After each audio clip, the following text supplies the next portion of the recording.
अब की बार टेकराम कंडेला, तो साथ तीसरी बार बीजेपी सरकार। चौधरी टेकराम कंडेला जिंदाबाद, चौधरी टेकराम कंडेला जिंदाबाद।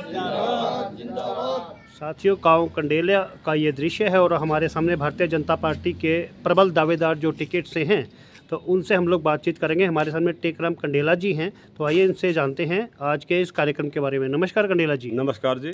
सर, तो आज किस तरह का कार्यक्रम रहा? जैसे कि अभी चुनाव प्रचार में आपने दावा कर दिया है टिकट के लिए, तो इसके बारे में बताइए। हमारा जो पार्टी ने हमारी जो जिम्मेवारी लगा रखी है जी सर। राष्ट्रीय स्तर पर प्रधानमंत्री श्री नरेंद्र मोदी और अमित शाह और जो हमारे जो प्रदेश के मुख्यमंत्री नायब सैनी ने, हाँ जी। वह भारतीय जनता पार्टी की नीतियों का प्रचार करें जी।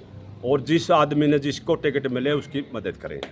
लेकिन हमने आज यहाँ शाहपुर जीवन पर उचाना, जैसे उचाना में भी हम दावा ठोक रहे हैं, जींद में भी ठोक रहे हैं। जी सर। 2 विधानसभा से हमने दालमाड़ा, खुंगा, बरसाना लगभग 1.5 दर्जन गांव का दौरा किया है। जी आज सर। यहाँ कंडेला में आप पहुँचे हैं लास्ट प्रोग्राम के लिए। हाँ जी। हमारा ये है कि की बार तीसरी बार भाजपा सरकार को बनाना है और जींद विधानसभा क्षेत्र से अगर पार्टी हाईकमान चाहेगी या उचाना विधानसभा से पार्टी हाईकमान चाहेगी तो हम चुनाव लड़ने के लिए तैयार हैं, क्योंकि हमारा किसानों का जो संगठन है पूरे राष्ट्रीय स्तर पर है, पूरे उत्तरी भारत में है और हरियाणा स्तर पर जो हमारा जो 7 अगस्त को प्रदेश के मुख्यमंत्री यहाँ कंडेला आए थे, जिसमें हजारों लोग आए थे, उसमें हम भारतीय जनता पार्टी में शामिल हो गए।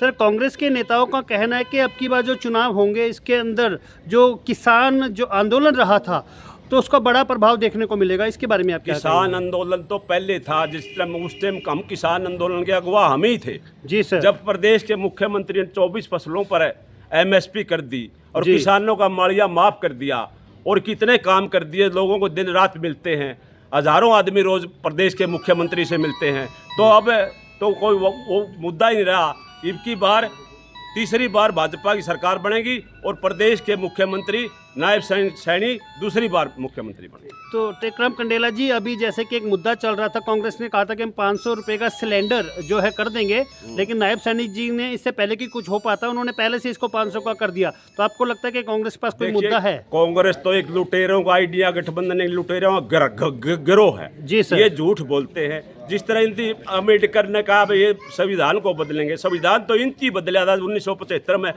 मेरे को भी गिरफ्तार कर लिया था, मैं जाट कॉलेज का प्रधान था। प्रेषणों के बारे में यहाँ कंडेला आया था, हमने रोक दिया इनको, लेकिन संविधान तो इनकी तोड़ा था। मंगल सैन, चौधरी देवीलाल, पोल्लू राम छत्तर और कितने कितने लीडरों को इन्होंने जेलों में सूचा। संविधान तोड़ने वाले आदमी तो कांग्रेस पार्टी के हैं। ये परिवारवाद की पार्टी है, एक परिवार से बाहर नहीं निकलती।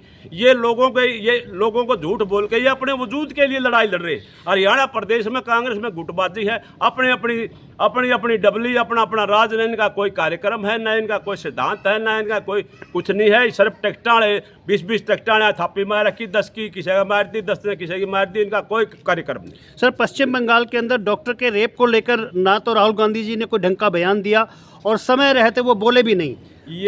ये बोलने वाले आदमी ही नहीं है। ये तो आदमी इन तो परिवारवाद की राजनीति करी। ये तो जम्मू कश्मीर में भी नहीं गए, लेकिन मोदी तो सीधा वहाँ जाता है बेकायदा, जहाँ उग्रवादियों का रोड़ा है। ये तो डरते कहीं जाते ही नहीं, तो दिल्ली में घुस के राजनीति करते हैं। ये जो कांग्रेस पार्टी है, 60 साल लगे, इन्होंने किया क्या है 60 साल में? आज देखो रोडों पर, आज जलेबी चौक कदे देखे थे हमने, पटियाला चौक देखे, भिवानी चौक देखे, लेकिन आज जींद के चारों तरफ जलेबी चौक बने हुए। आज प्रदेश में गुड़गांव देखिए, आप उत्तर प्रदेश में जाइए, सारा इतने रोड बने रहे हैं, इतना विकास हो रहा है, पैसा कहाँ जाया करता? ये नरेंद्र मोदी की देन है।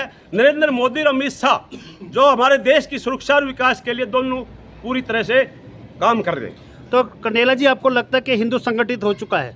हिंदू मुसलमान 36 बरादरी के हम आदमी हैं। खाप पंचायतों के मैं राष्ट्रीय संयोजक भी हूँ, भारतीय किसान यूनियन का राष्ट्रीय अध्यक्ष भी हूँ। हम 36 बरादरी को लोगों को मानने वाले हैं। अगर पार्टी हाईकमान हमें जींद या उचाना विधानसभा से चुनाव के लिए अगर उतारती है तो हम चुनाव लड़ने के लिए, हमारे मुकाबले में जींद से न कोई जींद से आएगा, न कोई उचाना से आएगा। और मैं ये कहता हूँ दाव से, जींद, कैथल, हिसार जितनी भी 18-20 सीट है, सारे की सारी हमारी भारतीय जनता पार्टी की होंगी। अगर हमारे संगठन को ये 1-2 टिकट जिस तरह हमने कांग्रेस में भी लोगों ने हमारे को ऑफर करी थी, खड़गे साहब ने, वे आपको 2 टिकट देंगे, 3 टिकट खाप पंचायतों को देंगे, किसानों को, लेकिन हमने उनकी ऑफर को ठुकरा दिया है। हम प्रधानमंत्री नरेंद्र मोदी में विश्वास रखते हैं और हम इनसे ही चुनाव लड़ेंगे और पार्टी हाईकमान चाहेगी तो लड़ेंगे, अगर पार्टी हाईकमान नहीं चाहेगी तो हम पार्टी की पूरी तरह से मदद करेंगे। बहुत बहुत धन्यवाद कंडेला जी, बहुत बहुत शुभकामनाएं, और हम लोग चाहेंगे कि आप जैसा ही प्रतिनिधि हमारे देश को मिले। जय हिंद, जय भारत।